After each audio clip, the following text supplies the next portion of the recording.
ఈ రాత్రికాల సమయంలో మంచివారము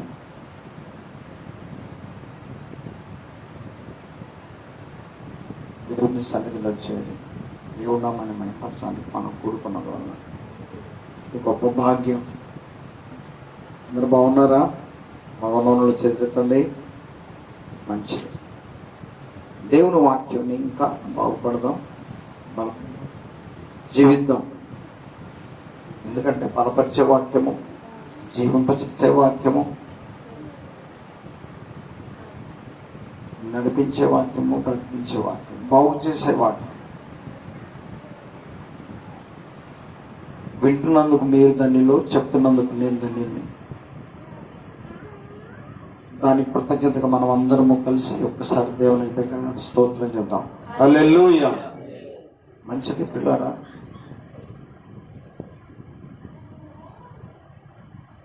ఈ పూట మనం ధ్యాన వాక్యం న్యాయాధిపతులు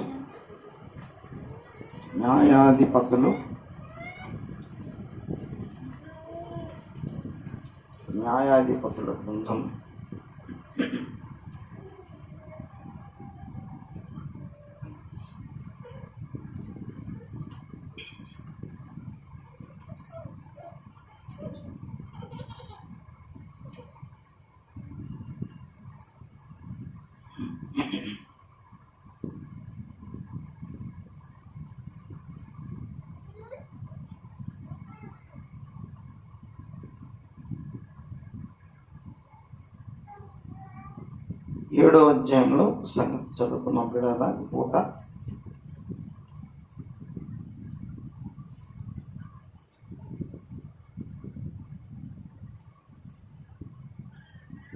7వ వచనం. అప్పుడు యెహోవా గతికిన 300 మనుషుల ద్వారా మిమ్మల్ని రక్షించెదను, మిద్యానీయులను నీ చేతికి అప్పగించెదను. జనులందరూ తమ తమ చోట్లకు వెళ్ళవచ్చునని గిద్యోనుతో సెలవిచ్చెను.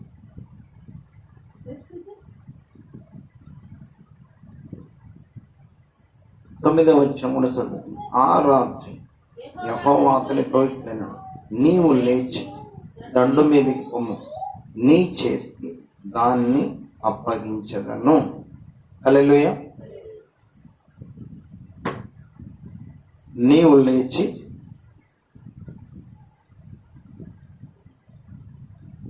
దండు మీదకి పొమ్ము, నీ చేతికి దాన్ని అప్పగించదను.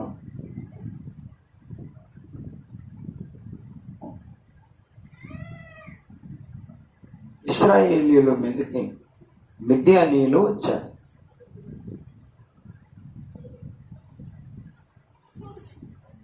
వాళ్ళు చాలా బలమైన వారు, తెలివైన వారు, క్రూరమైన వారు. ఇశ్రాయేలీయుల మీదకి మిద్యానీయులు వచ్చినప్పుడు వారి విషయమై గిద్యోన్ని దేవుడు బలపరుస్తూ ఉన్నాడు. దేవుడు ఎలాగ బలపరుస్తున్నాడంటే,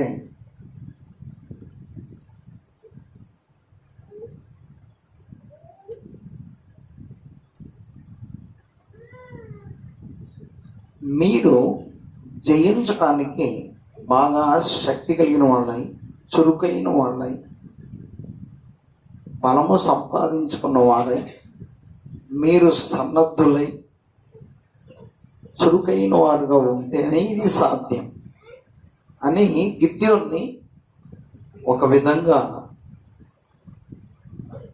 వారి మీదకి పోవటానికి సిద్ధపరుస్తున్నాడు. ఎలా సిద్ధపరుస్తున్నాడో తెలుసా? ఎలా సిద్ధపరుస్తున్నాడంటే,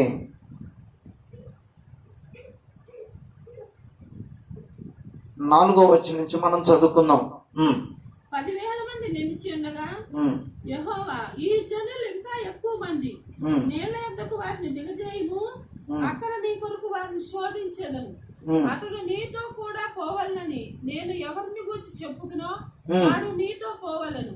ఇతడు నీతో పోకూడదని ఎవరిని గూర్చి నేను నీతో చెప్పుదునో వాడు పోకూడదని గిద్యోనుతో సెలవిచ్చెను.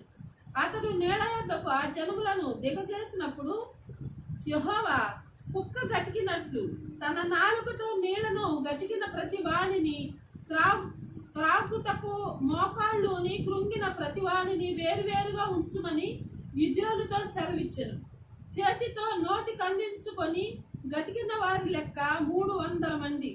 మిగిలిన జనులందరూ నీళ్లు త్రాగుటకు మోకాళ్ళుని కృంగిరి. అప్పుడు యెహోవా, గతికిన 300 మనుషుల ద్వారా మిమ్మును రక్షించెదను. మిద్యానీయులకు నీ చేతికి అప్పగించెదను. జనులందరూ తమ తమ చోట్లకు వెళ్ళవచ్చని గిద్యోనుతో సెలవిచ్చారు. చాలా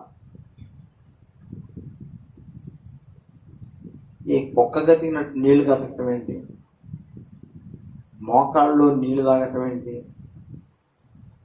ఈ రెండు మీరు తెలుసుకుంటే మీ చేత దేవుడు ఏం చేయించగలడో మీకు తెలుసు.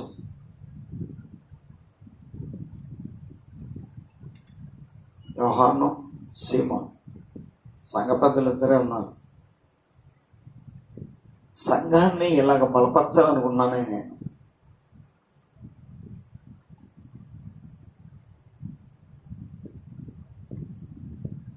అపోస్తల కార్యాలు 28వ అధ్యాయం. అపోస్తల కార్యాలు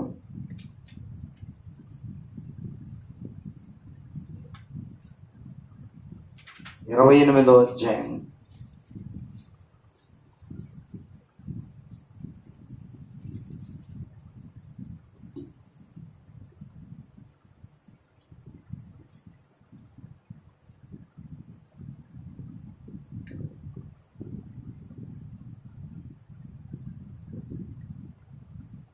రెండవ వచనం నుంచి చదువుకుందాం. అనాగరికులకు ఆ ద్వీపవాసులకు నాకు చేసిన ఉపచారము ఇంతంతా కాదు. ఎలాగనగా అప్పుడు వర్షము కురిచు చలిగా ఉన్నందున వారు నిప్పు రాజబెట్టి మమ్మను అందరినీ చేర్చుకుని. అప్పుడు పౌలు మోపెడు పుల్లలు వేరి నిప్పుల మీద వేయగా ఒక సర్పము ఆకకు బయటకు వచ్చి అతని చేయి పట్టాడు. ఆ దీపవాసులు ఆ జంతువు అతని చేతిని వేలాడుతూ చూసినప్పుడు నిశ్చయముగా ఈ మనుషుడు నరహంతకుడు, ఇతడు సముద్రం నుండి తప్పించుకోనని న్యాయమాతనని బ్రతకనీయదని తమలో తాము చెప్పుకొని అతడైతే ఆ విష జంతువును అగ్నిలో జాడించి వేసి ఏ హానియు పొందలేదు. వారు అతని శరీరము వాచునో లేక అతను అకస్మాత్తుగా పడి చచ్చునో అని కనిపెట్టుచూ ఉండిరి.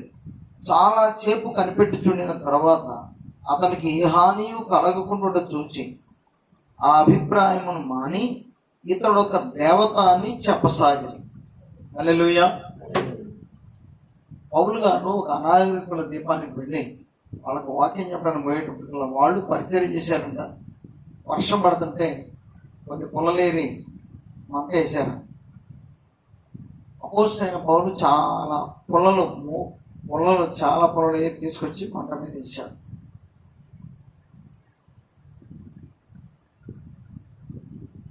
ఆ మంటకి ఆ కాకకి ఏమొచ్చిందంట? ఏమొచ్చింది మా స్వార్థ ఏమొచ్చిందిరా? కాకకి సర్పం ఒకటి వచ్చింది. బాగా ప్రార్థన చేసే వాళ్ళకి ఎదురుగా ఏమొస్తుంది తెలుసా? వాళ్ళ ప్రార్థన మంటకి ఆది ఘట సర్పము లెగుచుద్ది, పట్టుకుంటుంది. అంతే కదా? ప్రార్థన మంట ఎక్కువైతే ఆ మంటకి, ఇప్పుడు ప్రార్థన మంట ఏమనుకోము, సైతాను సర్పము మంచిగా హాయిగా రెస్ట్ తీసుకుంటూ ఉంటుంది. మంట ఎక్కువైనటువంటి లేస్తుంది. ప్రార్థన పరులైన వారు బాగా ప్రార్థన చేస్తున్నప్పుడు పౌలు గారు పొలాలు ఏరకొచ్చాడు. నేను కూడా ఇళ్ళంబడి తిరిగి పొలాలు ఏరకొస్తున్నా మంట ఎక్కువ కావటానికి, మందిరంలో ప్రార్థన మంట ఎక్కువ కావటానికి. అమ్మా పొలాలు ఏరకొద్దాం అని పోతే ఒక పుల్ల మంటకు పనికి రానట్టుగా ఒక పుల్ల కాలేటట్టుగా లేదు. స్వార్థ అంతే కదా, అవునా కదా? అసలు ఆ పుల్ల మంటకు పనికిరాని పుల్లగా ఉండదు. పుల్ల ఏరేటప్పుడు ఇది అసలు మండది, ఇది మండే పుల్లను కూడా ఆర్పుద్దంట లేదా? ఏమమ్మా సుభద్రమ్మ, పుల్ల పెడితే మండే పుల్లను కూడా ఆర్పిస్తుంది కదా. ఆ పుల్లలు ఎవరు? ముందుగా ప్రార్థనకు వచ్చి ప్రార్థన చేస్తూ పాటలు హుషారుగా పాడుతుంటే, పాటలు పాడుతుంటే, ప్రార్థన చేస్తుంటే వాళ్ళని చలాయించడానికి, వెనకలాగడానికి ఏడుచుకుంటా వస్తారు వెనక.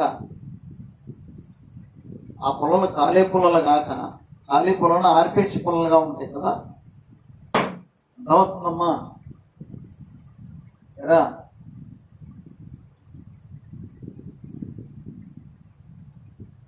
సినిమాని అర్థమవుతుందా? ఆ పుల్లలు కదా యోహాను, ఏమ్మా అవును కదా,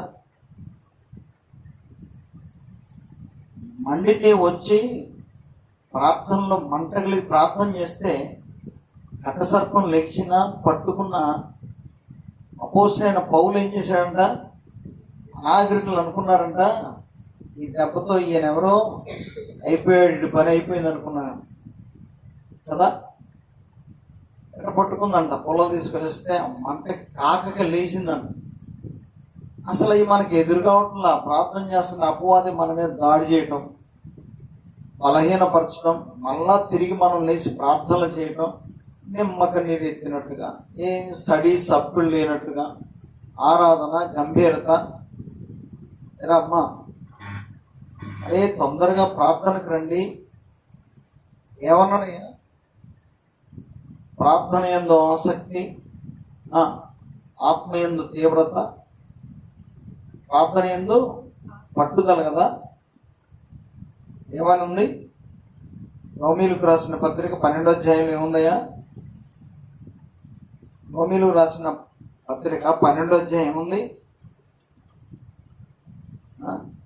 మీకు ఎన్నిసార్లు చెప్పినా ఏముందయ్యా చెప్పండి. 12వ అధ్యాయం 12వ వచనం, నిరీక్షణ గలవారై సంతోషించుచు శ్రమయందు ఓర్పు గలవారై ప్రార్థన యందు పట్టుదల కలిగి ఉండుడి. 11వ వచనం కూడా చదవాలి. ఆసక్తి విషయంలో మాంద్యులు కాక ఆత్మయందు తీవ్రత గలవారై ప్రభువును సేవించుడి. నిరీక్షణ గలవారై సంతోషించుచు శ్రమయందు ఓర్పు గలవారై ప్రార్థన యందు పట్టుదల కలిగి ఉండుడి.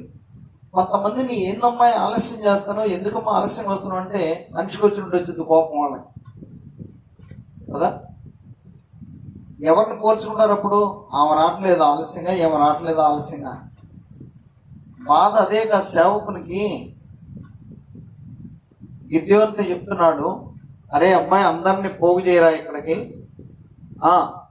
మోకాళ్ళలోని వాగు దగ్గర మోకాళ్ళలోని ఓపిక లేని వాళ్ళ మోకాళ్ళు కొండేసి దోశలతో నీళ్ళు తాగే వాళ్ళని ఒక పక్కన పెట్టు. అస్సలు మోకాళ్ళు తండేయకుండా హుషారుగా ఇలా వంగి నీళ్లు తీసుకొని తాగే వాళ్ళని ఒక పక్కన పెట్టు. అసలు చేతులు కూడా పెట్టకుండా ఇక్కడ వంగి గతుకుతారే నీళ్లు, వాళ్ళను ఒక పక్కన పెట్టు అంటే ఆ గతికినటువంటి వాళ్ళు ఎలాంటి వాళ్ళు? సీమోను చెప్పు, ఎలాంటి వాళ్ళు? వాళ్ళు చురుకైన వాళ్ళు. వాళ్ళని 1000 మందిని లెక్కేస్తే 300 మంది వేలేరండి. మన సంఘంలో తీవ్రత కలిగిన వాళ్ళను, పట్టుదల కలిగిన వాళ్ళను, హుషారు కలిగిన వాళ్ళను, కరెక్ట్గా 8 గంటలకు మందిరంలోకి వచ్చే వాళ్ళని ఎత్తితే ఎంతమంది ఉంటారు? మంజరి చెప్పాలి, ఇస్తే ఎంతమంది ఉంటారు? 8ంటికి ప్రార్థన అంటే బట్టలు దుస్తున్నాం. ఏంది అంటే అవును పొద్దున్నే ప్రార్థన పోవాలి, పొద్దున్నే పనికి ఆటంకం లేకుండా. అరే ప్రార్థన పని ఎంత, మన పని ఎంత? 2వ రాజుల గ్రంథము చదవండి పిల్లారా.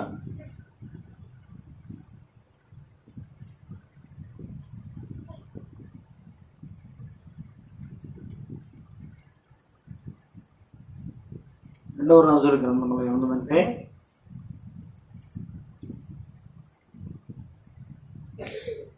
5వ అధ్యాయము 6వ వచనం చదవండి. 26వ వచనం 5వ అధ్యాయము 26వ వచనం చదువుకుందాం పిల్లలు. అంతటి ఎలీషా వానితో,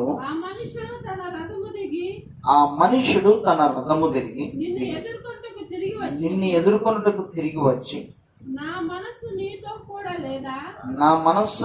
కూడా లేదా, ద్రవ్యమును వస్త్రములను ఒలీవ చెట్ల తోటలను ద్రాక్ష తోటలను గొర్రెలను ఎడ్లను దాసదాసీలను సంపాదించుకొనుటకు ఇది సమయమా? అంటే ప్రార్థనా సమయము ఒకటి నియమించబడదు సంఘంలో. 8 నుంచి 9 దాకా. 8 తర్వాత ఎక్కడుండాలో మనం ప్రార్థన చేయాలనుకునేవాళ్ళు సిమోన్ చెప్పయ్య ఎక్కడుండాలి? వాళ్ళ ద్వారా ఖచ్చితంగా దేవునికి మహిమ వస్తుంది. అర్థమైందా? వాళ్ళ ద్వారా ఖచ్చితంగా దేవునికి మహిమ వస్తుంది. వాళ్ళ ఆసక్తిని దేవుడు చూస్తాడు. వాళ్ళు 8 అవగానే వాళ్ళ పనిని పక్కన పెట్టారు. వాళ్ళు ఖచ్చితంగా మందిరంలోకి వచ్చారు. హల్లెలూయా. వాళ్ళు ప్రార్థన చేస్తే దేవుడు వింటాడా లేదా? 8కి రమ్మంటే 8:45 వచ్చి ఏంటి నా ప్రార్థన దేవుడు నువ్వు ధీమాగా ఉంటే నీ ప్రార్థన ఎట్టంటాడు? నీవు అసలు నీ క్రమమే ప్రార్థన సంబంధం కాదు కదా, అది నీ ఇష్టం వచ్చిన క్రమం. నా బిడ్డల కోసం లేట్ అయింది నువ్వు వాదించినా, బల్లగుద్దినా, రసి గీపెట్టినా నీ బిడ్డల కోసం అది సమయమా? నీ బిడ్డల కోసం మిగతా 24 గంటల్లో సమయం లేదా? నీకు తెలియదా ఇవాళ బుధవారం 8కి ప్రార్థన స్టార్ట్ అవుతుందని? అంటే నాకంటే ఎక్కువగా నువ్వు నీ బిడ్డలను ప్రేమిస్తావా ఏంటి నీ ఉద్దేశం అని దేవుడు అడిగితే ఏం చెప్తావు? 8 గంటల నుంచి దేవుని సన్నిధిలో నువ్వు ఉండవలసింది, నాకు ఆ సమయం నువ్వు హెచ్చించవలసింది. నీవు నీ కొరకే ఆ సమయాన్ని కూడా వాడుకొని నీవు ప్రార్థన ముగించినప్పుడు వస్తే నువ్వేం సంపాదించుకుంటావు? చెప్పమ్మా సుభద్రమ్మ, ఏం సంపాదించుకుంటావు? సగమైన సమయము. అంటే ఆ సమయంలో ఆ ప్రార్థన సమయమును కూడా సగం నీ కొరకే వాడుకున్నందువల్ల నువ్వు వచ్చి ప్రార్థన చేస్తే నీకు దొరికేదేంటి? నీ ఉద్దేశం ఏంటి? యెషయా గ్రంథంలో వాళ్ళు అంటున్నారు, ఏమంటున్నారు? మేము వ్యర్థముగానే ప్రయాసపడితిమి, గాలిని కన్నట్టున్నది, మేము ప్రార్థన చేయగా మాకేమీ దొరక్కపోయాను అని యెషయా గ్రంథంలో చదవగలరా?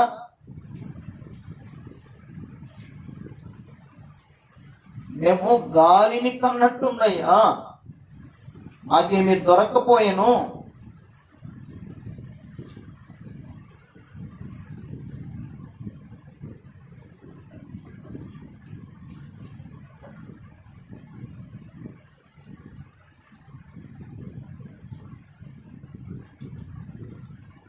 యెషయా గ్రంథంలో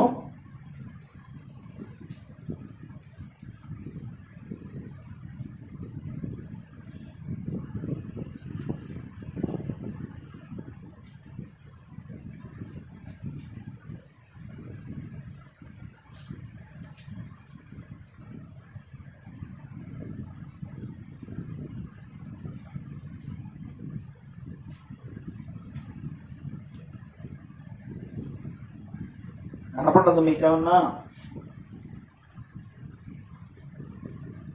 26వ అధ్యాయము చదవండి.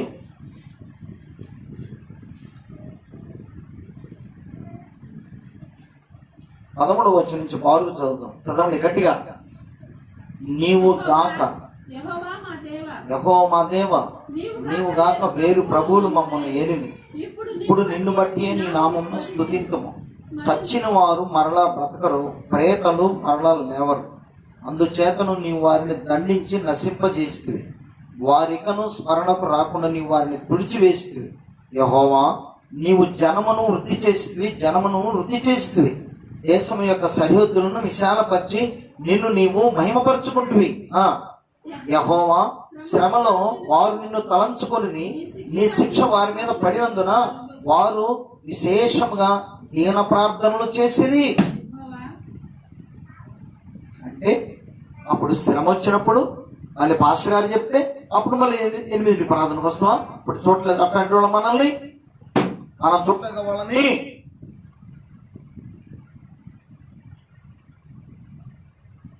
శ్రమ వచ్చినప్పుడు వారు మరలా దీన ప్రార్థనలు చేసిరి. యెహోవా ప్రసూతి కాలము సమీపింపగా గర్భవతి వేదన పడి కలిగిన వేదనల చేత మొర్రపెట్టునట్లు మేము నీ సన్నిధిలో ఉన్నాము. మేము గర్భము ధరించి వేదన పడితిమి, గాలిని కన్నట్టు ఉంటిమి. మేము లోకములో రక్షణ కలుగజేయకపోతిమి, లోకములో నివాసులు పుట్టలేదు.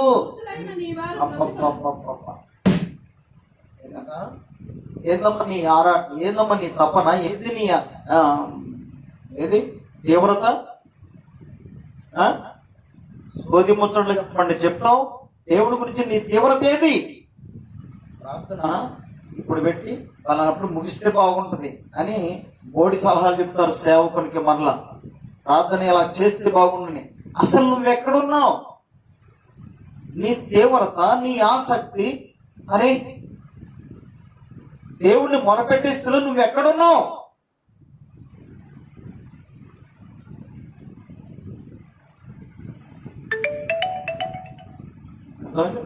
అన్నయ్య ప్రార్థన ఇప్పుడు పెట్టి కొంచెం ముందు పెట్టి తర్వాత వదిలిపెట్టండి. అరే ఏంటి అసలు నువ్వు ఎప్పుడన్నా ప్రార్థన సమయానికి రాగలుగుతున్నావా? ఖచ్చితంగా ప్రార్థనకు రాగలుగుతున్నావా? ఆఖరికి నీ ప్రార్థన గాలిని కన్నట్టు ఉండాలని కాదు కదా నేను అనేది.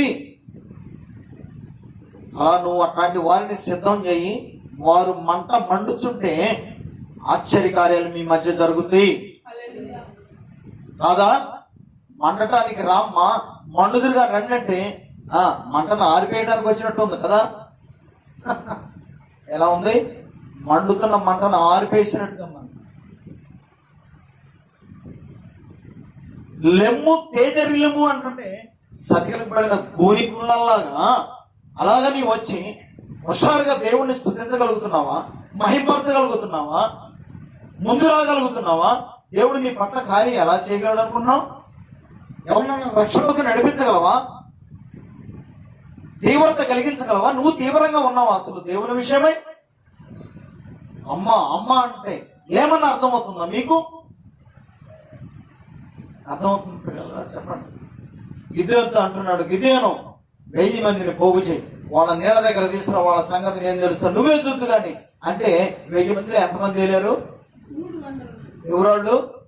ఏమాత్రం భూమిని మోకాళ్ళు ఆనించకుండా, ఒక్కలేని వాళ్ళ పడకుండా అలాగా ఇట్లా గతికినట్టు గతికి నీళ్లు హుషారుగా ఉండి వారు శత్రువుని మిద్యానీయులను వాళ్ళ ద్వారా నేను జయిస్తాను. గిద్యోను 300 మంది చాలు, వాళ్ళ ద్వారా ఈ దినాన్ని నీకు వాళ్ళని అప్పగిస్తానన్నాడు. 7వ వచనం చదవండి. ఏమన్నాడు? వారి ద్వారా న్యాయాధిపతుల గ్రంథము 7వ అధ్యాయము చదవండి. అప్పుడు యెహోవా ఏంటంట? గతికిన 300 మనుషుల ద్వారా. హల్లెలూయా. ఎవరి ద్వారా రక్షణ కలుగుతుందంట? ఎవరి ద్వారా అమ్మా? 8ంటికి ప్రార్థన అంటే 9ంటికి, 8:40కి, 9ంటికి, 9:30కి వచ్చే వాళ్ళ ద్వారా రక్షణ కలుగుతా?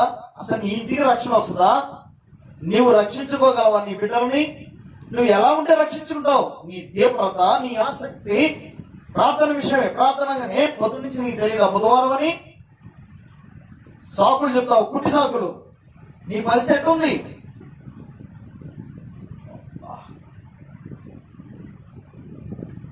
సామెతల గ్రంథము 10వ అధ్యాయం 4వ వచనం చదవండి. ఎలా ఉన్నావు?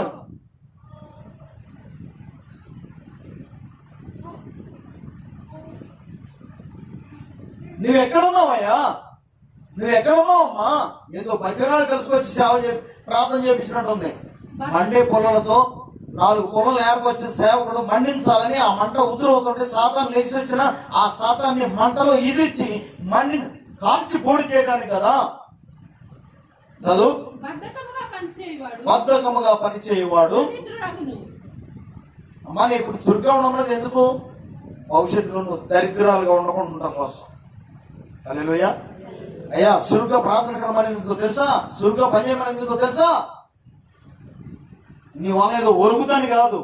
భవిష్యత్తులో ఇదే స్థితిలో చేస్తే సమయానికి ఏది అందించలేవు, దేవుడు మహింపరచలేవు, దరిద్రం తెచ్చుకుంటావు. అందుకు నిన్ను సురుగ్గా చేయమనేది. జ్ఞాని అయిన సొలొమోనుని దేవుడు ప్రేరేపించేందుకు చెప్తున్నాడు తెలుసా. ఇది ఆ బద్ధకత, ఆ సోమరితనం ఆఖరికి ఎక్కడ వస్తుంది తెలుసా, యెహోవా కార్యం చేసిన దగ్గర కూడా వస్తాయి. అప్పుడు ఏమొస్తుంది తెలుసా, దరిద్రుడు కాదు, శాపగ్రస్తుడు అవుతాడంట.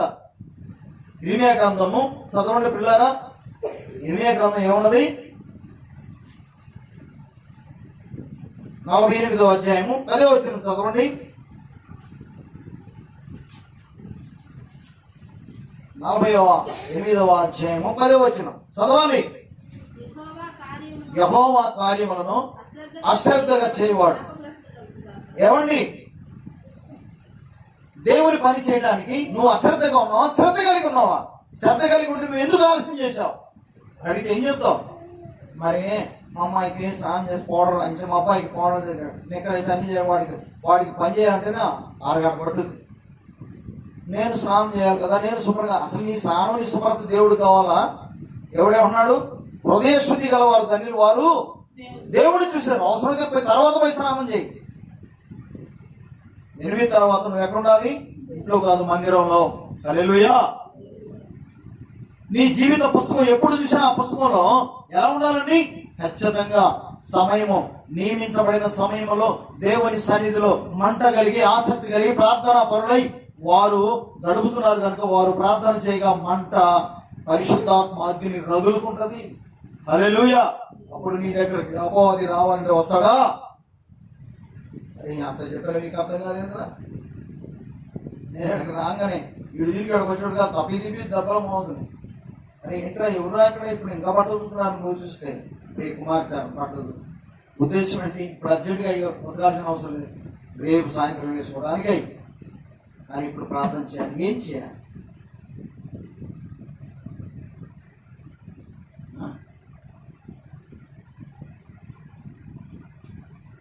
అమ్మ కోడలు 8 కల్లా ప్రార్థనలో ఉండాలమ్మా, మందిరంలో ఉండాలమ్మా అని చెప్పి జనాన్ని పిలిచడానికి పోతే నా కోడలు ఏం చేయాలి?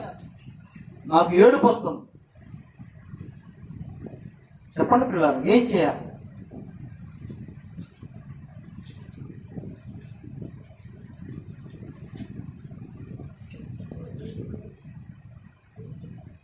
ఐదవ అధ్యాయం 15వ వచనం చదవండి.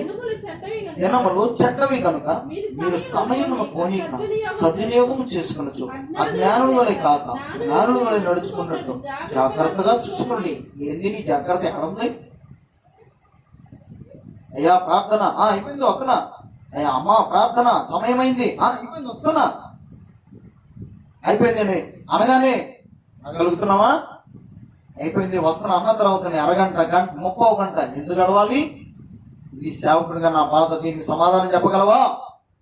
ఏది జ్ఞానము? నువ్వు అజ్ఞానంలో ఉన్నావా, జ్ఞానంలో ఉన్నావా? సమయానికి నువ్వు అన్ని చేస్తే జ్ఞానవంతురావు. సమయానికి ఏమి చేయలేకపోతే ఎవరు ఎక్కడున్నావు? జ్ఞానమా అజ్ఞానమా? సింహాను చెప్పే ఎక్కడనో.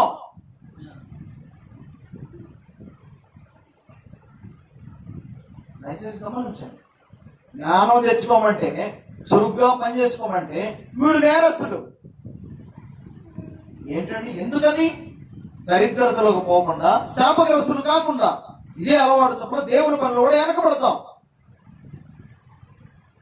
దేవుని పనిలో వెనకబడితే, అశ్రద్ధలోకి వెళ్ళిపోతే, శ్రద్ధగా చేయకపోతే దేవుని పని శాపగ్రస్తులు మాత్రం ఉంటున్నారా? దయచేసి దేవుడు అన్నిటికీ సమయం నియమించాడు. సమయం నియమించాడు. ఖాళీని అన్నట్టుగా ఉండకూడదు కదా మన పని. ప్రయాసపడి వ్యర్థమై పోకూడదు కదా మన పని. ఇంతకాలం ప్రయాసపడి మేము వ్యర్థమైపోతున్నాం అనిపించుకుందాం మనం. మన ప్రార్థనకు విలువ ఉండాలి కదా, మన ప్రార్థనకు ఆ మంట ఉన్న ఆసక్తి, తీవ్రత ఉండాలి కదా. ఆ నాగరికులు ఏమంటున్నారు తెలుసు? వాళ్ళకి తెలియక ఈ పని అయిపోయింది అది, లేకపోతే పుల్లారికి వచ్చి ఇంకా మంట ఎక్కువ చేద్దాం. పుల్లారికి వచ్చాడు. ఏమందంట? న్యాయవతి ఉంది అక్కడ. న్యాయవతి తన మీద ఇవాళ కక్ష తీర్చుకుంటుంది. చాలా పొలలు ఎరకొచ్చి మంటలు వేసాడు. మంట ఎక్కువ చేయడం కోసం తెక్క కుదిరింది. పాము లెగిసింది, చెయ్యి పట్టుకుంది. ఆ చెయ్యి వాచును ఏముంది చెప్పండి? ఆ చెయ్యి వాచునో లేకపోతే అది వికటించి చచ్చునో అని ఊహించుకున్నారంట. వాళ్ళు అనుకునేది జరగకుండా ఏమైంది? అతనికి ఏమి కాలా. హల్లెలూయా. ఏ హాని కాలా. కాకపోగా వారు అతని శరీరమును, ఈ శరీరం వాచును కనిపెట్టుచున్నారు. ఏమవుతాయి వీడికి? మీరు అనుకోవచ్చు, ఆలస్యంగా వచ్చినంత మాత్రం ఏమవుతాడ నాకు అనుకోవచ్చు. దాని అది అశ్రద్ధే, తీవ్రత లేదు అందుట్లో, జ్ఞానం లేదు అందుట్లో. ఏం సిమోను ఉందా? ఏమా ఉందా అందుట్లో? జ్ఞానం ఉన్నదా? ఒక అన్ని రాళ్ళు రక్షించబడలేదు, 8ంటికి వచ్చి వందనాలనే అన్నది.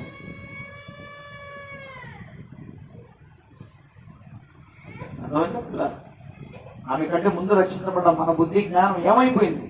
దేవుని విషయమై నాకంతా తెలుసనే ధీమానా, నేను ఎప్పుడు పోయినా ఏం పర్లేదు, దేవుడు నన్ను ఆశీర్వదిస్తాడని ఆమా, అవి మనకు ఆశీర్వాదం తెచ్చి పెడతాయా?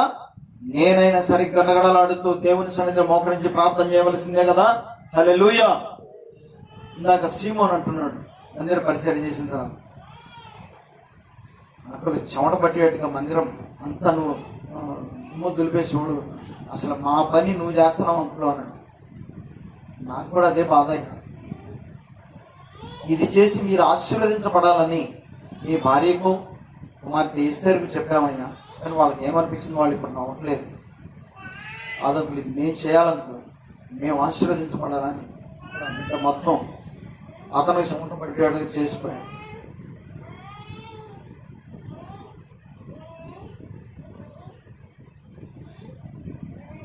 అర్థమైందా పిల్లలు? మనం అశ్రద్ధ చేయకుండా శ్రద్ధ కలిగి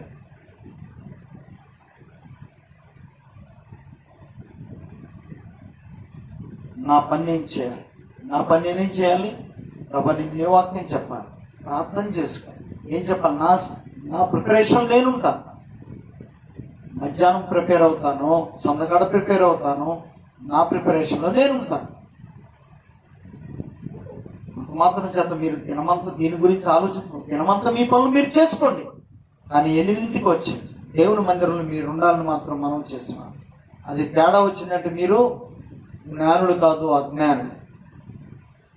అవునా కదా? చెప్పయ్యా, అవునా కదా? ఖచ్చితంగా అజ్ఞానం. అలాగే ఆలస్యం చేస్తాం, అశ్రద్ధ చేస్తే దరిద్రులమన్నా అవుతాం, శాపగ్రస్తులమన్నా అవుతాం. ముఖ్యంగా దేవుని పని విషయం నేనైనా సరే దయచేసి గమనించండి. మనం చురుకైన వారు అవ్వాలి.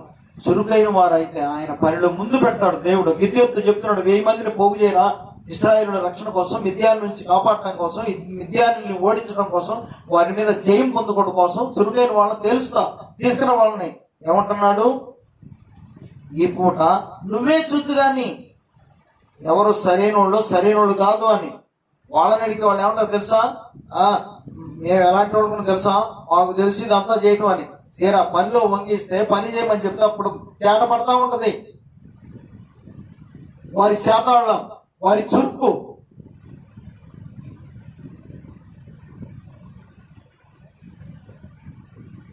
అర్థమైతే పిల్లలు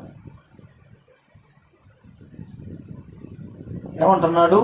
10,000 మంది నిలిచి ఉండగా యెహోవా ఈ జనులు ఇంకా ఎక్కువ మంది నీళ్ల యొద్దకు వారిని దిగజేయము, అక్కడ నీ కొరకు వారిని శోధించదను. ఇతడు నీతో కూడా పోవాలని నేను ఎవరిని గూర్చి చెప్పుదునో వాడు నీతో పోవాలను, ఇతడు నీతో పోకూడదని ఎవరిని గూర్చి నీతో చెప్పుదునో వాడు పోకూడదని గిద్యోనుతో సెలవిచ్చును. అతడు నీళ్ల యొద్దకు జనమును దిగజేయునప్పుడు యెహోవా కుక్క గతికినట్లు తన నాలుగుతో నీళ్లను గతికిన ప్రతివారిని, త్రాగుటకు మోకాళ్ళుని పురింగిన ప్రతివారిని వేర్వేరుగా ఉంచమని గిద్యోనుతో సెలవిచ్చాడు. చేతితో నోటికి అందించుకొని గతికిన వారి లెక్క 300 మంది. మిగిలిన జనులందరూ నీళ్లు త్రాగుటకు మోకాళ్ళుని కృంగిరి. మనం కృంగినట్టుగా వద్దాము, ప్రార్థనకి హుషారుగా వద్దామా? చెప్పవా రమేష్, ఎట్లుండాలి? పగలంతా ఆఫీసులో పనిచేయలే సార్, నేను ప్రార్థనకి వెళ్ళాలి అని మీ చక్రవర్తి సార్ కూడా చెప్పాలి. నాకు జీతం ఇచ్చిన పని 8 గంటలకి నేను ప్రార్థనకు ఉంటానని మాట ఇచ్చాను, నువ్వు నాకు జీతం ఇచ్చిన పని నేను పోయి మందిరంలో కూర్చోవాలా అని వస్తే ఎంత బాగుంటుంది? మీ సార్కే వణుకు పుట్టి అమ్మడబడి వస్తాడు, అంటారు కదా. సార్ ఏమనుకుంటాడు ప్రార్థన పోదాం అని అడిగితే అంటే, మరి దేవుడు ఏమనుకుంటాడు? సార్ ఎక్కువ దేవుడు ఎక్కువ, పని ఎక్కువ దేవుడు ఎక్కువ, బిడ్డలు ఎక్కువ దేవుడు ఎక్కువ. సీమన్ చెప్పు, నా పని ఎక్కువ నాకు దేవుడు ఎక్కువ. హల్లెలూయా. అప్పుడు దేవుడికి నువ్వు ఎక్కువ అవుతావు, నిన్ను ఎక్కువ చేస్తాడు, నిన్ను ఆశీర్వదిస్తాడు, నిన్ను బలపరుస్తాడు. అర్థమైందా పిల్లారా? అకారణముగా సేవకుని దేవుడు ప్రేరేపించడు. దయచేసి గమనించండి. దేవుని వాక్యం వింటున్నాం, సమయమును పోనీక సద్వినియోగం చేసుకోమని ఎన్ని వందల సార్లు చెప్పిన పిల్లారా, ఇది ఎంత మాత్రం మంచిది కాదు. దయచేసి గమనించండి. దేవుని వాక్యం వింటున్నటువంటి మనము దేవుని వాక్యమును జాగ్రత్తగా గమనించాలి. కొలస్సీయులకు రాసిన పత్రిక 4వ అధ్యాయం 5వ వచనం కూడా మనం చదువుకుందాం. కొలస్సీయులకు రాసిన పత్రిక 4వ అధ్యాయం 5వ వచనం. సమయమును పోనీక సద్వినియోగం చేసుకొనొచ్చు ఏంటంట, సంఘమునకు ఎలపటి వారి ఎడల జ్ఞానము కలిగి నడుచుకొనుడి. ప్రతి మనుషునికి ఎలాగూ ప్రత్యుత్తరం ఇవ్వాలను. బయట వాళ్ళతో ముచ్చట పెట్టుకున్నావంటే పిల్లరా, సైతాన్ చేస్తే అక్కో ఒక సంఘటన జరిగింది నీకు చెప్తాను. నువ్వు బైబిల్ తీసుకొని వస్తుంటే ఏం చెప్తారు, దారిలోని కలుస్తారు. అక్కో మొన్న ఈ విషయం జరిగింది నీకు తెలుసా అంటే, ఏం జరిగిందమ్మా అని బైబిల్ పక్కన పెట్టి కూర్చుంటే ప్రార్థన అయిపోయిన తర్వాత వదులుద్ది. జరగవయ్యి అదే సమయం పోగొట్టుకోవటం అంటే. ఇంట్లో కూడా ప్రార్థనకు బయలుదేరిన వాళ్ళు మళ్ళా అంతే బైబిల్ పక్కన పెట్టి ఇంట్లో ఉండేవాళ్ళు లేరా? సమయమును సద్వినియోగం చేసుకుంటాం. మనం గమనించాలి. మరి రేపు ప్రార్థన బయలుదేరి పని మర్చిపోయేగా అని మళ్ళీ బైబిల్ పక్కన పెట్టి ఆ పని చేస్తా కూర్చుంటే 2వ పాట అయిపోయిన తర్వాత పోదాం, 3వ పాట అయిపోయిన తర్వాత పోదానే, ఆఖరికి ప్రార్థన అయిపోయిన తర్వాత అది తెగులుద్ది. అదే సాతాను తెలివి. మనల్ని దేవుని సన్నిధికి వెళ్లకుండా సమయాన్ని వ్యర్థపుచ్చడానికి దేవుని దగ్గరకు పోకుండా చేయడానికి సాతాను పని కల్పిస్తాడు, పని అవసరత చూపిస్తాడు. ఇది చేసుకొని పోతే ప్రార్థన పోయి పడుకోవచ్చు, పొద్దున్న లేచి పనికి పోవచ్చు, ఆటంకం ఏమి లేకుండా. ఆ తెలివి ఏం తెలివి? దేవుని ఆశీర్వాదం సంపాదించే తెలివేనా? వారికి ఆశ్రయించుకోవడానిక దేవుని సన్నిధికి వచ్చేది? సమయం ఏం చేస్తున్నాం మనం?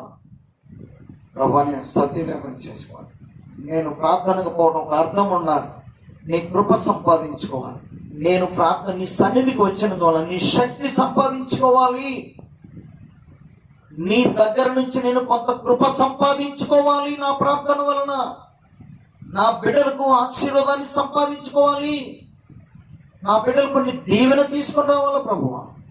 అందుకు నేను నీ సన్నిధికి వస్తున్నాను. ఇదిగో నేను శ్రద్ధ కలిగి వస్తున్నాను, నా కుటుంబం కోసం, నా బిడ్డల కోసం, నా భర్త కోసం, నా భార్య కోసం. ప్రభువా నాకు సహాయం దొరకాలివాలా.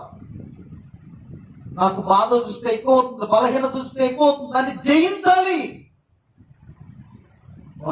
బహు ఆసక్తితో వస్తున్నాను. తీవ్రముగా నేను ఆత్మలో నీ ఎత్తుకు వచ్చాను ప్రభువా. నన్ను రగల్చవా, బలపరచవా అయ్యా, నన్ను బలపరచవా.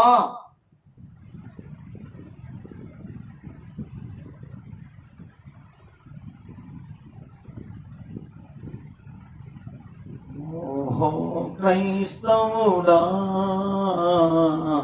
జయ జీవితమేది, జల్లించను సాతాను నిన్ను, జారితివే మరివే సారితి.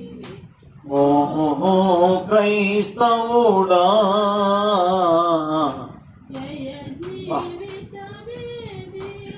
ఎప్పుడు చూసినా అపజయపు లక్షణాలే, ఆలస్యపు లక్షణాలే, దరిద్రపు లక్షణాలే. ఏమండి శాపగ్రస్తమైన లక్షణాలు అయితే ఎలాగా? అబ్బా దేవుని యొక్క కృప ఎలా పొందుకుంటాము? చరణాలు ఉన్నాయా? ఇంకో 2 చరణాలు పాడు.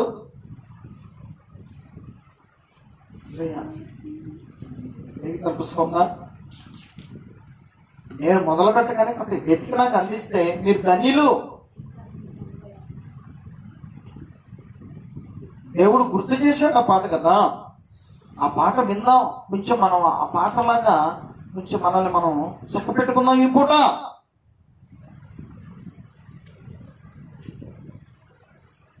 ఏందంట? విజయముగా బ్రతుకన్నూరు జనమున నిజ దైవము నిన్ను సృజించెనుగా.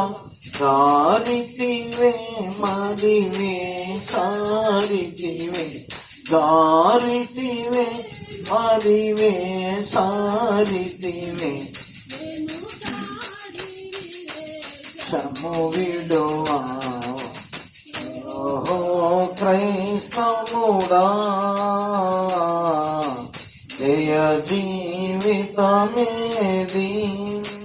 సాతాను నీ ఒడిలో నిదురించి, సర్వేశుని బోధలు ఎదిరించి, సాతాను నీ వాళ్ళు నిద్రించే సాతాను ఒడిలో సత్యబోధన ఎదిరిస్తారు.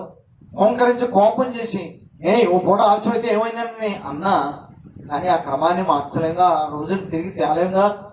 అయ్యో ఈ రోజు నేను దేవుని సన్నిధిలో కూడుకోవటం మానుకుంటేనే, దేవుని సన్నిధికి వెళ్ళకపోతే పశ్చాత్తాపం కొంతమందికి. మొన్న 2 వారాలు రాకపోతే ఏమన్నా లేదు పాస్టర్ గారు రావని అనే వరుస పెడితే అలాగే మనం ఏం పొందుకుంటా చెప్పండి? 0 వచనంతో వాటితో పోల్చుకుంటే నువ్వు మంచివాడే కానీ దేవుడిని సంతోషపెట్టే పరిస్థితి ఉంటుందా? పాస్ అవుతావా? మనం ఎవరితో పోల్చుకోవాలి? కంటిన్యూగా ప్రార్థనకు వెళ్ళే వాళ్ళతో కదా పోల్చుకునేది, మంట కలిగిన వాళ్ళతో కదా, పట్టుదల కలిగిన వాళ్ళతో కదా, ప్రభు కొరకు సమయాన్ని వెచ్చించే వాళ్ళతో కదా మనం పోల్చుకునేది. ఏమమ్మా దేవుని సన్నిధిలో నేను త్వరగా వెళ్ళి నా దేవునికి మొరపెట్టాలి, నా బిడ్డల కోసం, నా కుటుంబం కోసం, దేవుని పరిశుద్ధాత్మ చేత నేను నింపబడటం కోసం, ఆత్మ కార్యాలు నేను చేయడం కొరకు, చూచుట కొరకు.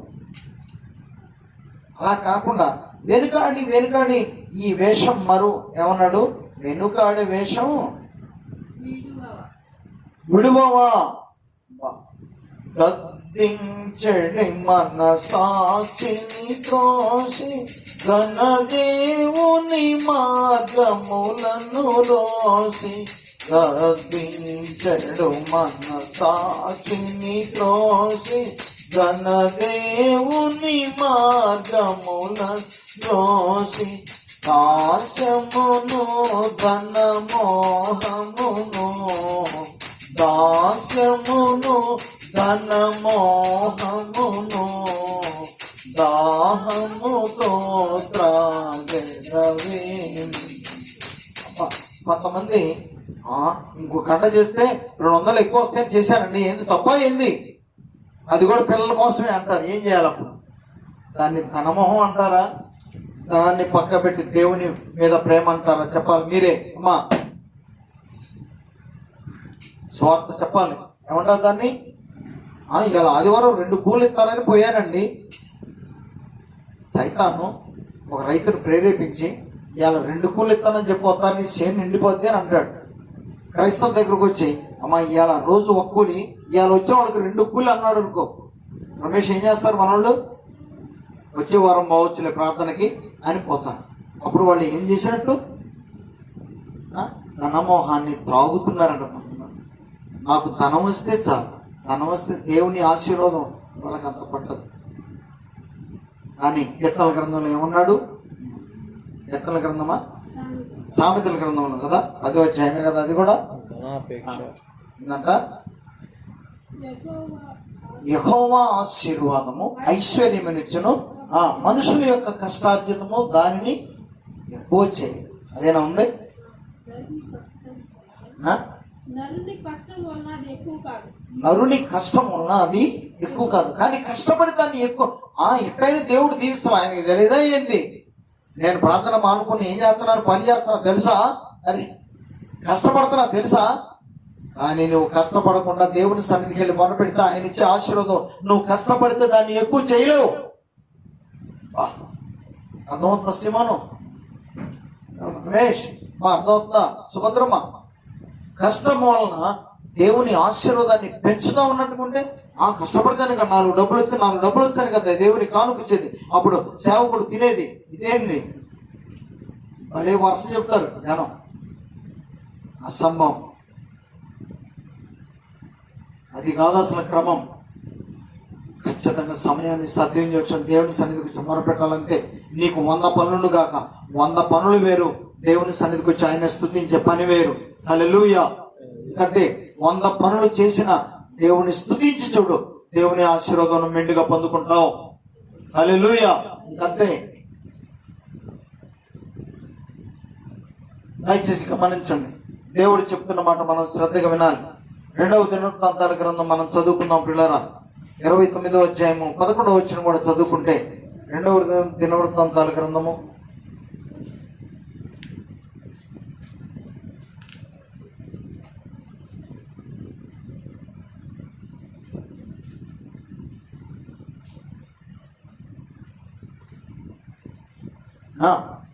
ఇది పాస్టర్లకు సంబంధించిన విషయం. నీకే చెప్పి నేను మౌనంగా ఉండదు. నాకు కూడా అంటే శ్రద్ధ కలిగి ఎన్నుకొనబడిన సేవలో ముందున్న వాళ్ళకి సంబంధించిన విషయం ఇది. ఏముంది? నా కుమారులారా, తనకు పరిచారకులై ఉండి ధూపము వేయిచుండుటకు, తన సన్నిధిని నిలుచుటకు, తనకు పరిచర్య చేయుటకును యెహోవా మిమ్మును ఏర్పరచుకొనెను గనుక మీరు అశ్రద్ధ చేయకుడి. అయ్యా యోగయ్యా, అయ్యా పడుకోబాకు, ఇప్పుడు మనం ప్రార్థనకి వెళ్ళాలి అన్నప్పుడు పాస్టర్ గారైనా యోగయ్య గారైనా కరెక్ట్ టైంకి తీసుకురావాలంతే. యోహాను అంతేనా కదా, పాస్టర్ గారు మీరు పోయే చోటకల్లా నన్ను దేశపడి అంటే ఏం యోహాను ఇప్పుడు రాగలవంటే ఇప్పుడు రాలేదయ్య గారు అంటే ఏంటది? న్యాయమా? అంత మాత్రం న్యాయం కాదు. మా సేవకుడు వెళ్తున్నాడు, నేను కూడా వెళ్తున్నా, అయిపోయింది.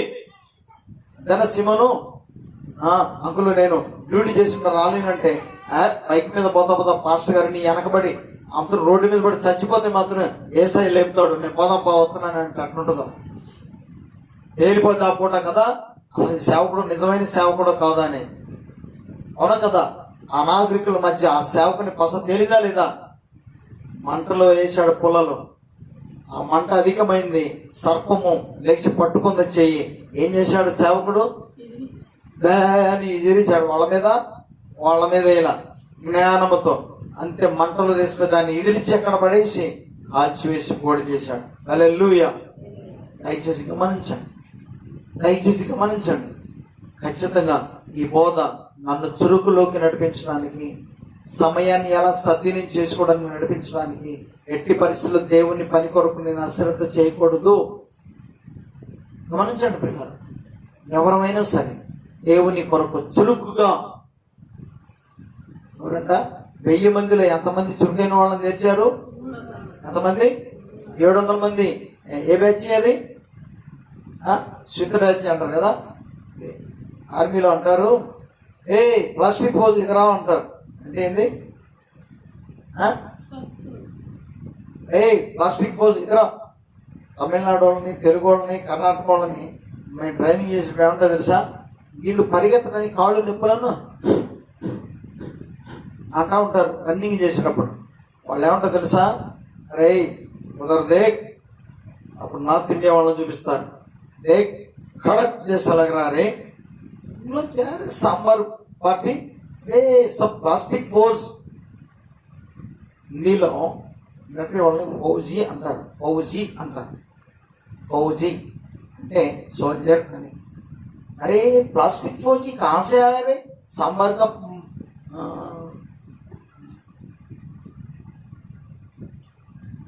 అంటే సాంబార్ నుంచి పుట్టినవాడా అని. అరే సాంబార్ కా పుత్ర అని అంటారు అన్నమాట. తమిళనాడు, తెలుగు, కేరళ ఇలా సాంబారు ఇడ్లీ భలే ఇష్టం అని. సాంబారు ఇడ్లీ తాగి ఒట్టి నీరు నింపబడి ఇచ్చారు, ఒట్టి సచ్చుగా వచ్చి అంటారు. నార్త్ ఇండియా వాళ్ళు రొట్టెలు తిని కడక్తారుగా గట్టిగా ప్రతివాడు 6 అడుగులు ఉంటాడు. మనోళ్ళు తప్ప నడుతారు, నడవండి తప్ప. ఎంత కడక్తారుగా ఎంత చురుగ్గా ఉండాలి. అర్థమైంది పిల్లలు? ఒక పని ముందందంటే షూట్ చేసి పాలన పని అయిందాక నిద్రపోకూడదు. ఏగలు తోలుకుంటా ఉసూరుమంట ఉంటారు. అసలు ఎంత మాత్రం మంచిది కాదు. మిలిటరీలో అది నేర్పారు చురుకు. మరి లోక సంబంధమైన సైన్యమే అట్టుంటే సిలువ సైన్యం ఎలా ఉండాలి? శివన్ మన సహవాసం ఏంది? సిలువ సైనికుల సహవాసం అంటే ఏంది? సిలువని ధ్వజముగా వెతుకొని యేసుతో టీవిగాను పోదమా, అడ్డుగా వచ్చు వైరి గెల్వను, యేసునాదంబుతో పోదుమా. యేసుతో టీవిగాను పోదమా. పాడరా? అడ్డుగా వచ్చు వైరి గెల్వను, యుద్ధనాదంబుతో పోదమా. శోధనలు మనలు చుట్టూ వచ్చిన, సాతాను అంబులెన్ని తగిలినా, శోధనలు మనలు చుట్టూ వచ్చిన, సాతాను అంబులెన్ని తగిలినా, భయము లేదు మనకికా. యేసు చెంతనందుము, భయము లేదు మనకిక. యేసు చెంతనందుము, సాధనం బెవరు నీవు నేనేగా. యేసుతో టీవిగాను పోదమా, అడ్డుగా వచ్చు వైరి గెల్వను, యుద్ధనాదంబుతో పోదమా. రాజు సైన్యమందు చేరను, ఆ రాజు దివ్య సేవ చేయను. రాజు సైన్యమందు చేరను, ఆ రాజు దివ్య సేవ చేయను. యేసురాజు ముందుగా ధ్వజము పట్టి నడువగా, యేసురాజు ముందుగా ధ్వజము పట్టి నడువగా, సాధనం ఎవరు నీవు నేనేగా. యేసుతో టీవిగాను వెడలను. యేసుతో నువ్వు ఉంటే ఆ టీవీ, ఆ రౌద్రం, ఆ ధైర్యం, దెయ్యమరా చూసుకుందాం అని అనిపిస్తుంది కదా. పాస్టర్ గారు అన్నట, దెయ్యం పట్టిందా, మాకు అరుస్తుందా, కొడుతుందా అంటే ఇప్పుడు రాలేను, సాయంత్రం వస్తానని చెప్పి ఇంటికి అని అన్నాడు పాస్టర్ గారు. ఎట్లుంటుంది చెప్పాలి మీరు? ఎట్లుంటుందయ్యా సిమోన్? ఎట్లుంటుంది? ఇక్కడ ఏమంటున్నాడు? అడ్డుగా వచ్చు వైరి నెలను గెలవటానికంట యుద్ధనాదంబుతో పోదు. యుద్ధనాదంబుతో. 3వ వచనం పాడుకుందాం. శోధనలు మనలు చుట్టి వచ్చిన, సాతాను అంబులెన్ని తగిలినా, శోధనలు మనలు చుట్టి వచ్చిన, సాతాను అంబులెన్ని తగిలినా, భయము లేదు మనకిక. ప్రభుని చెంతనుందుము, భయము లేదు మనకిక. ప్రభుని చెంతనుందుము, టీవిగాను వెడలను. యేసుతో టీవిగాను పోదమా, వచ్చు వైరి గెల్వను, యుద్ధనాదంబుతో. హల్లెలూయా. ఏంది మనం ఎవరు? సిలువ సైనికులు. ఈ పాట పాడితే నిజంగా వాళ్ళు సిలువ సైనికులు. అదే సిమోను అంకులో, మరే అంకులో ఇప్పుడు రాలేదు అంకులో అంటే ఎట్లుంటుంది? సైనికుడైనా? ఆర్మీ సోల్జర్స్ 24 hours అలర్ట్, వాళ్ళ 24 hours డ్యూటీ.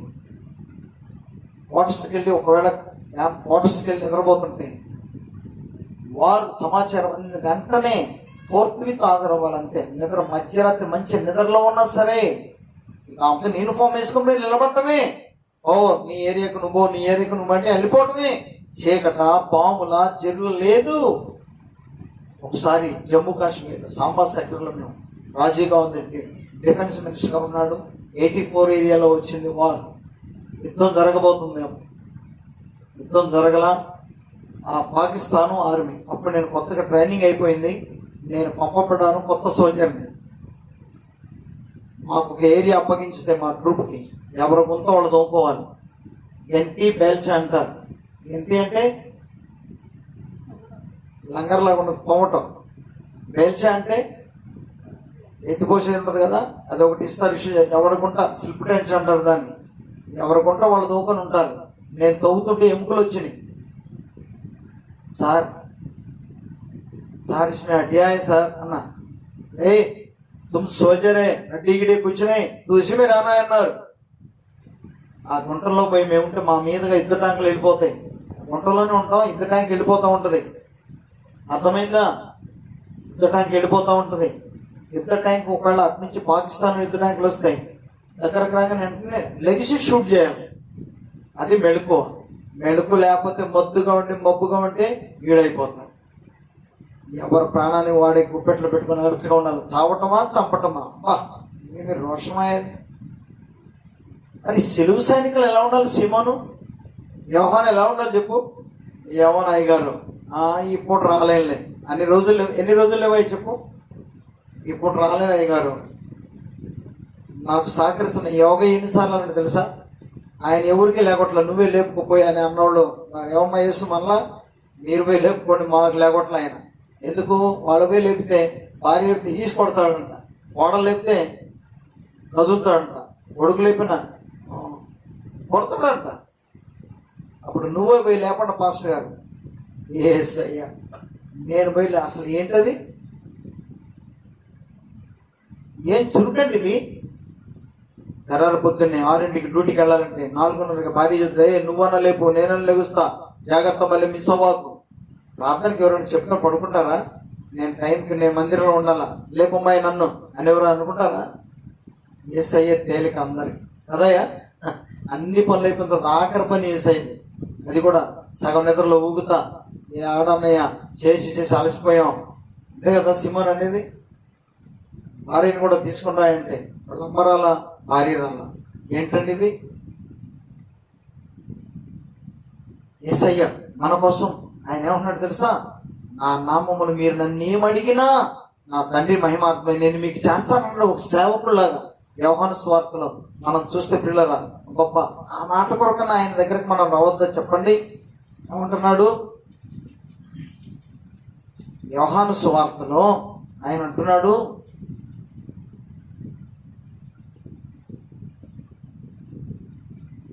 17:7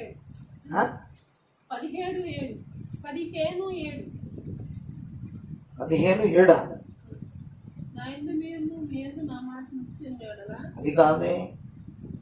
నా నామమున మీరు నన్ను ఏమడిగినా నేను చేస్తానయ్యా మీకు. ఒక సేవకుడు చెప్పినట్టు చెప్తున్నాడు. 14వ అధ్యాయము 13, 14, 15 13, 14 2 చదివితే చూడండి, మీకు ఏమర్థమవుతుంది? మీరు నా నామమున దేనిని అడుగుతురో తండ్రి కుమారుని యందు మహిమపరచబడుటకై దాన్ని నేను చేస్తాను. దాన్ని నేను చేస్తానయ్యా. మీరు మరి నా దగ్గరికి రావాలిగా అడగడానికి. ఏడ ప్రభు పగలల్లా పనికి పోయొచ్చా, ఏమందుకు అన్నం ఎదురు వచ్చింది పడుకున్నా. మరి దేవుడు ఏం చేయాలి? ఏమంటున్నాడు? 14వ వచనం, నా నామమును మీరు నన్నేమి అడిగినను నేను చేస్తాను. అబ్బబ్బబ్బ, నేను చేస్తాను అంటున్నాడు. ఆయన చేత చేయించుకోవడానికి మనలో కాదు. ఆయన దగ్గరకు వస్తేనే కదా సీమోన్ చేసేది. ఆయన దగ్గరికి పరుగు రావాలి. అంతే కదయ్యా.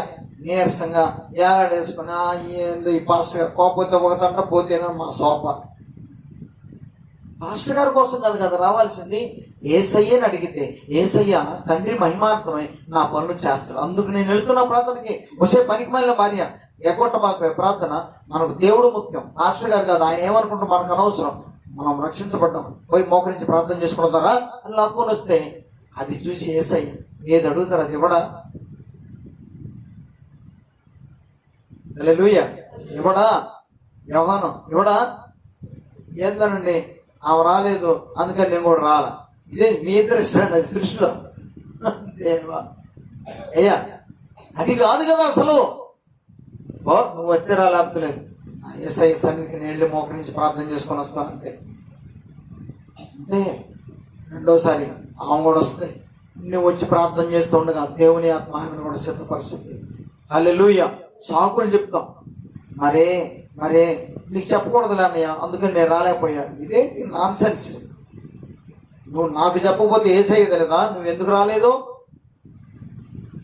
అవునా కదా? అరే నాకు భయపడి కాదు, దేవునికి భయపడి, దేవుని కొరకు నువ్వు రావాలి. నిన్ను దేవుడు దీవిస్తాడు. పాస్టర్ గారు కాదు, పాస్టర్ గారు వరకు చూపించేవాడే, చెయ్యమని చెప్పేవాడే, తను కూడా చేస్తూ మిమ్మల్ని చేయమని చెప్పేవాడే.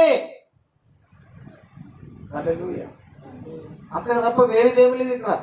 మీ చేత చేపించి నేను చేయకపోయినా మీకంటే చాలా వెనకబడతా నేను. అర్థమైందా? నేను చేసి మిమ్మల్ని చేయమంటున్నప్పుడు నా మాట మీరు వినటం చాలా మంచిది. అర్థమైంది పిల్లలు? దయచేసి గమనించండి. వినటం చాలా మంచిది. విని చెప్పిన దాన్ని చేయటం చాలా మంచిది. ఇది వాక్యానుసారంగా మాకు చెప్పారు కాబట్టి దీన్ని బట్టి నేను చేయటం నాకు మంచిది. నన్ను దేవుడు దీవిస్తాడు, నేను అడిగిందల్లా నాకు ఇస్తాడు. ఖచ్చితంగా దేవుడు మిమ్మల్ని బలపరుస్తాడు. కాబట్టి సమయం మనం పోనీయకుండా గెహజీ పరిగెత్తాడు. కాదును వదిలిపెట్టిన ఎలీషా వదిలిపెట్టిన ధనం కోసం పరిగెత్తే ఏమన్నాడు? గెహజీ ఎద్దులు కొనుక్కోవడానికి, పొలం సంపాదించుకోవడానికి, ఇల్లు కట్టుకోవడానికి, పొలం చూసి రావడానికి, సంపాదించుకోవడానికి ఇది సమయమా గెహజీ? నీ సేవకుడిని నువ్వు చూడలేదా? మరి నాలాగా నువ్వు ఉండాలని కదా నేను కోరుకుంది. నాకు తెలియకుండా నువ్వు పోతే నీ వెళ్ళిన చోటకు నా ఆత్మ నీ అంట రాలేదా? ఉండ బయలుపోయింది గెహజీ. కాబట్టి ఆ నయమాని కోదిలో కుష్టి నీకు వచ్చును కాక అన్నాడు. అంతే. ఉందా లేదా? 2వ రోజుల గ్రంథం 5వ అధ్యాయంలో చూడండి 26వ వచనం. ఉందా లేదా? నయమాను కోదిలో కుష్టు ఈడుకొచ్చి ఇంతే. అట్లనే ఉంటది. ఎవరికో ఉన్న శాపం మందిరాల్లోకి వచ్చి వదిలించుకున్న శాపం మందిరానికి వస్తానే రాకుండా ఉన్న నీకు తగులుకుంటది. ఖచ్చితంగా నీవు వచ్చి ఎదుర్కొంటే ఖచ్చితంగా అది తొలగిపోద్ది. ఇంకొక నీరసంగా వాళ్ళకి, సోమవారాలకు పోద్ది. అది ఏమనుంది చదవండి. 2వ రోజుల గ్రంథం 5వ అధ్యాయం 26వ వచనం. కాబట్టి నయమానునకు కలిగిన కుష్టు గెహజీ ఆ ధనం వెంబడ గెహజీతో ఏమన్నాడు? గెహజీ వానితో ఆ మనుషుడు తన రథం దిగి నిన్ను ఎదుర్కొంటూ తిరిగి వచ్చినప్పుడు నా మనస్సు నీతో కూడా రాలేదా? ద్రవ్యమును, వస్త్రములను, ఒలీవ చెట్ల తోటలను, ద్రాక్ష తోటలను, గొర్రెలను, ఎడ్లను, దాసదాసీలను సంపాదించుకొనుటకు ఈ సమయము ఒరే దేవుని సన్నిధిలో ఉండి దేవునికి మొరపెట్టే సమయం కదరా. ఇదేంటో దుంపగా ఇట్టపోయో. కాబట్టి అయ్యా ఇదిగో ఎవరి దగ్గర పోయి ద్రవ్యాన్ని తెచ్చుకున్నావు వాడి నుంచి దూరమైన కుష్టు నీకు వచ్చుతురా అనగానే ఆ సమయంలో ఏమయ్యాడు? అక్కడ అని చెప్పగా వాడు మంచు వలె తెల్లనైన కుష్టు కలిగి ఎలీషా ఎదుటి నుండి బయటికి వెళ్ళాను. ఇదే మన పరిస్థితి పిల్లల. సేవకుడు చెప్పేది తన సొంత పనులు చేయడానికి రమ్మంటే రాబాక, కానీ ప్రార్థన చేద్దాం రండి మాత్రం దయచేసి అనుకోవద్దు. నీకు ఒకటే నమ్మాలి. ప్రార్థన చేయడానికి రెండమ్మా. మందిరాన్ని ఓడవడానికి రమ్మన్నా రావద్దు, ఏం పర్లేదు నేను ఓడ్చుకుంటాను. కానీ ప్రార్థన రండమ్మా, ప్రార్థనకు రండి అన్నప్పుడు మాత్రం రండి, మీకు మేలు కలుగుద్ది. హల్లెలూయా. మందిరం ఓడకుండా ఉన్నా సరే నేను ఓడ్చుకుంటా, కానీ ప్రార్థన చేతుగా రమ్మంటే రండి. దాన్ని ఎగ్గొట్టబాకండి. ఎగ్గొడితే ఆ సమయాన్ని కూడా మీరు మీ కొరకు వాడుకుంటే ఇక దేవుడు చేయవలసిన పని మిగతా చేస్తాడు. అప్పటికి మనకు మరి బాగా ప్రార్థన చేసుకుందాం. విన్న వాక్యం దేవుడు మన ఇంటిలో దీవించడం గాక. ప్రభువా నాకు చురుకైన ఆత్మ దయచేయండి. నేను సమయాన్ని సద్వినియోగం చేసుకుంటూ నాకు బుద్ధి జ్ఞానములు దయచేయండి. బుద్ధి లేని దానిగా నేను ఉండొద్దు అయ్యా, జ్ఞానము లేని దానిగా నేను ఉండవద్దు ప్రభువా. అయ్యా నీ సన్నిధికి వచ్చడం నాకు ఎంతో మంచిది అయ్యా. దరిద్రత నా నుంచి దూరం అయిపోతుంది, శాపం నా నుంచి దూరం అయిపోతుంది. ఇదిగో కుష్టి వ్యాధి తెచ్చుకున్నాడు ప్రభా గెహజీ. డబ్బు అంట వెళ్ళి అయ్యా ధనం ఆశించి ప్రభు ఆ సమయంలో దుర్యోగం చేసుకున్నాడు. ప్రార్థన చేసే సమయంలో అయ్యా బహుమతుల కోసం పరిగెత్తాడు ప్రభు. అయ్యా మా సొంత పనుల కంటే నిన్ను స్తుతించే పని చేయడం మాకు మంచిది. ప్రార్థన చేద్దాం పిల్లలు, ప్రార్థన చేద్దాం. యోహాను ప్రార్థన చేస్తాడు, వచ్చి ప్రార్థన చేసుకుంటాడు. గొప్ప దేవానికి వందనాలు, స్తోత్రాలు పరమ తండ్రి. అయ్యా నాకున్న బాధ భారం బిడ్డలతో పంచుకున్నాను. దయగలిగిన మా ప్రభు ఎవరిని నొప్పించడానికి అయ్యా శారీరకంగా బాధపరచడానికి కాదు, కానీ ఆత్మలో రగల్చడానికి, మంట కలిగి నీ కొరకు జీవించడానికి మా ప్రభు అయ్యా మీరు ప్రేరేపించిన విధంగా ఈ భారం పంచుకున్నాం.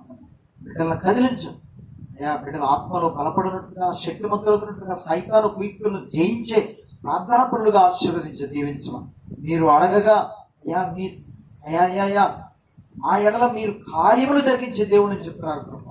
మీరు ఏమడిగినాను మీకు నేను చేస్తానంటున్నారయ్యా. అయ్యా మాకు సేవ చేయడానికి మీరు ఇష్టపడుతున్నారు, కానీ మీ దగ్గరకు వచ్చి మేము అడగలేకపోతున్నాం ప్రభు, మొరపెట్టలేకపోతున్నాం అయ్యా. తండ్రి మహిమపరచబడు రీతిగా మా ఎడల మీరు కార్యములు చేస్తానని చెప్తున్నా మేము వచ్చి అడగలేకపోతున్నాం ప్రభు, పోరాడలేకపోతున్నాం ప్రభు. జ్ఞాపకం చేసుకోండి. సెలవు సైనికులు ఎలా ఉండాలో, ఎంత రోషం కలిగి, మంట కలిగి, శక్తి కలిగి, చురుకైన వరముగా ఉండాలో ఈ దేవునికి మీరు చెప్పారు ప్రభు. అయ్యా 300 మందిలో అయ్యా ఆయన నా తండ్రి నీకు నచ్చిన వారు అయిపోయారు. ఆ 300 మంది చురుకైన వారుగా అయ్యా హుషారుగా ప్రభా నీ పని కొరకు యుద్ధ వీరులుగా లేచారు ప్రభా. అలాంటి సైనికులను మా సంఘంలో లేవనెత్తారు ప్రభా. అయ్యా తప్పగా మేము ఉండొద్దు నాయన. అయ్యా సోమరులుగా మేము ఉండొద్దు, నిర్లక్ష్యపరులుగా మేము ఉండొద్దు, వెనకబడే వాళ్ళగా మేము ఉండొద్దు. అయ్యా మా బిడ్డను బలపరచండి, ఆ సంఘాన్ని ఆశీర్వదించండి అయ్యా, బలపరచండి ప్రభు.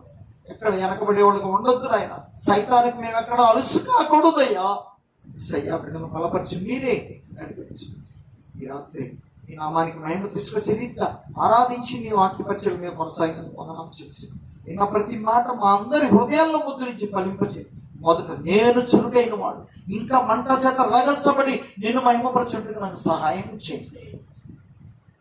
మా సంఘాలను, సహవాసము అయ్యా మీ బిడ్డలందరినీ మీ హస్తాలకు అప్పగించుకుని మీ కృపను కోరుకుంటూ అయ్యా మీ కృప చేత వారిని నింపి వారి గృహాలకు పంపించమని, వారి బిడ్డలను కుటుంబాలను ఆశీర్వదించి దీవించమని యేసు నామమున వేడుకొంచున్నాము తండ్రి. ఆమేన్. ఆమేన్. పరలోక తండ్రి యొక్క ప్రేమ, క్రీస్తు ప్రభువు యొక్క కృప, పరిశుద్ధాత్మ అన్యోన్య సహవాసం ఇప్పుడు ఎల్లప్పుడు మన ప్రభు అయిన క్రీస్తు అందరికీ నడిపించును గాక.